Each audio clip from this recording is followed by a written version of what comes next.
All right. Hey guys, how's it going? Happy Saturday. Just got back from the States. Picked this up.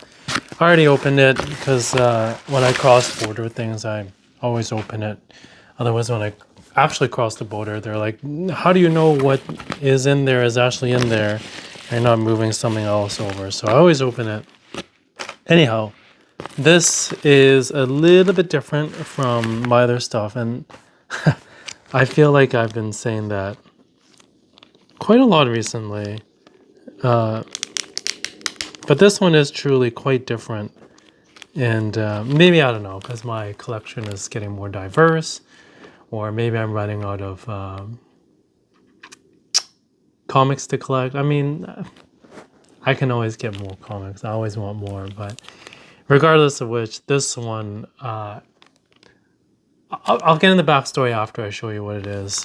But this one is, in my opinion, super duper cool. And I'm just playing with this seal right here. Anyways, without further ado, here it is. Whoa, 1984-85 Star Michael Jordan Court Kings 5x7, number 26, PSA 4. It's big, you know, like normal cards are about that big. So this is a 5x7, so it's a full photo, I guess.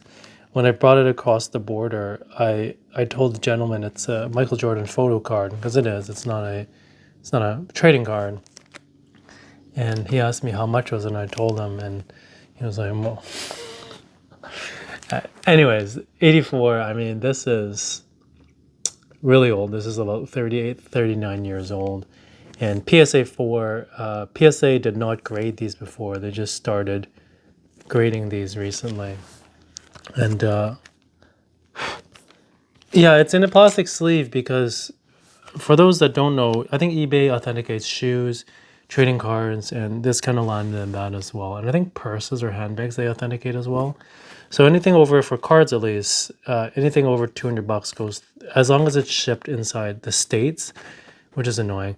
It'll go to eBay's authentication, and then it'll go through that system and come to you. So during eBay authentication, you get this card, you know, pretty sharp corner. No, I'm just kidding. It's like every time I look at anything, you look at the corners. There's a big scratch here, so it's definitely not a high grade. Anyways, this is not important. It says, congratulations on your recent purchase. We're thrilled to deliver the latest addition to your collection. Your item has been inspected by a team of industry experts at CGC, CSG, or PSA, so you can display with total confidence. Okay, cool. To view your card's authenticity guarantee details, simply scan the QR code on the back of the sleeve. Enjoy your trading card. And thanks for choosing eBay. So it's kind of neat. I mean, that's one other level of authentication. So of course there's the PSA that's grading it. Then you get the authentication, and then you get eBay double authenticating. And they say I guess they just run it through PSA too. I mean, I could have done the same. You just gonna look up the slab number. Anyways, it is what it is. But interesting thing. So quick thing. So yeah, there's the QR code, and then I can show you what the QR code looks like. I scan it and I load it up. It's gonna be a ghetto because I'm gonna show you my monitor.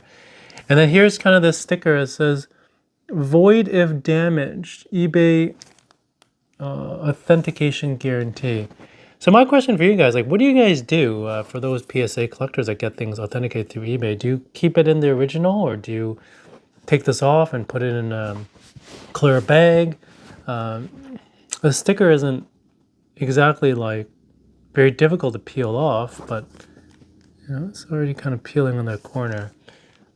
Yeah, I mean, this bag is far from beautiful. It's kind of like not beautiful, actually. But then at the same time, I don't really have a sleeve for this size of a slab yet. I gotta go to Superior Fits one of these days. Superior Fit Innovations. Anyways, and then get a sleeve from this.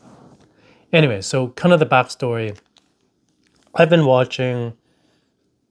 When I was young, I collected a lot of hockey cards, and no one cares about hockey in the States, unless it's a Wayne Gretzky, maybe a Bobby Orr, maybe a Mario Lemieux rookie card. The rest of it, or a signature, the rest of them are worth nothing. Basketball cards, I wish I had more basketball cards. Um, and for the longest time, since 1984, the Star Code printed in USA. And for the longest time, I wanted to get a LeBron James card because my unpopular opinion is I think he's the most skilled basketball player ever. Jordan, probably still a GOAT, most championships, but LeBron, I think, is a better overall player, regardless of which. Yeah, so I was really set on buying like a PSA 9 or LeBron James, the Topps Chrome. And then I've been waiting. So this has been about almost over a year. I was waiting for the off season where like prices kind of calm down. Prices never went down. I think he's retiring soon. So maybe after he retires, prices will drop. Who knows? Maybe they'll go even higher. But Jordan, for sure, we kind of did a gut check with someone that doesn't know a lot about sports, and we're like, "Hey, do you know who LeBron James is?" Like, and then she was like, "No." I'm like, "Do you know who Michael Jordan?" And she's like, "Yeah." So I'm like, everyone knows Michael Jordan. So fast forward a few months later, started looking into Jordan. So there's the Fleer 86. There's the rookie set, but that one was printed to oblivion. And in spirit of like collectors who are like, you want like rare stuff. This Star Company, a lot of interesting history, and you can read up on it.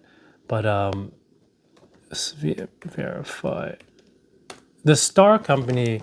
What happened? And kudos to these guys. So back in like the 84 to 86 pre-Fleer 86 run, there were no basketball trading cards. America was kind of really getting into NFL, and they really didn't like basketball. No one was really attending games, and they were losing money. So the card companies were like, forget it. Fleer's like, forget it. We're not doing it anymore. And then this one gentleman came and created this company called the Star Company, and he created these cards. Not this one specifically. Well, this one part of the sets, but he created normal trading cards. And the cool thing about the trading cards is he sold them at arenas and not through dealerships because he had a really small network. It wasn't like the big companies like Upper Deck and stuff that go through the hobby players. So he didn't have a really good distribution network. And I think he ended up losing money. I hope he kept some of his cards because now they're worth tons. Long story short, the cool thing about the Star cards was they came in team packs. So if you were a Chicago fan, you would buy a pack of all Chicago players. Not like nowadays where it's like, if I'm a Chicago fan or a Vancouver fan, I have to like, there's box breaks where you can like just buy that team and get the players for your team. But now you got to get players from every team and then like kind of put your set together. So it's like a random of a random. Long story short, so NBA did license Star Company to print these cards. And there's another gentleman, I'm going to look him up here. His YouTube channel is just about Star cards. There's a few out there, but this guy's is really good. Oh, here we go. I'll link it below. His name's Ryan. Oh, I'm on the wrong channel here. Switch account.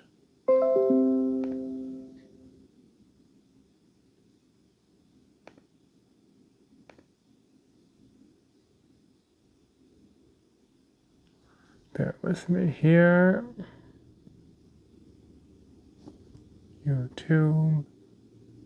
I'm not gonna give up. His channel is called 80s Star Basketball. Yeah, so it's youtube.com/@80s, like 80s Star Basketball. His name's Ryan. He goes into like these videos.